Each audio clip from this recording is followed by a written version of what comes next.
আপনি কি সবসময় ক্লান্তি বা দুর্বলতায় ভুগছেন? হতে পারে আপনি অ্যানিমিয়া বা রক্তাল্পতায় আক্রান্ত। আজ জানাবো অ্যানিমিয়ার 5টি প্রধান উপসর্গ। নাম্বার 1,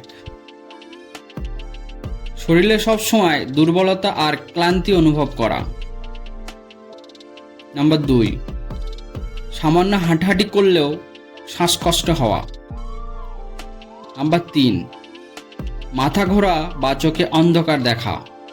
নাম্বার 4, ত্বক, ঠোঁট ও নখ ফ্যাকাশে হয়ে যাওয়া। নাম্বার 5, বুক ধড়ফড় করা বা হৃদস্পন্দন দ্রুত হয়ে যাওয়া।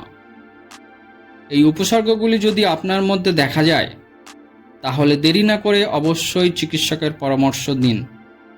সুস্থ থাকুন, সচেতন থাকুন।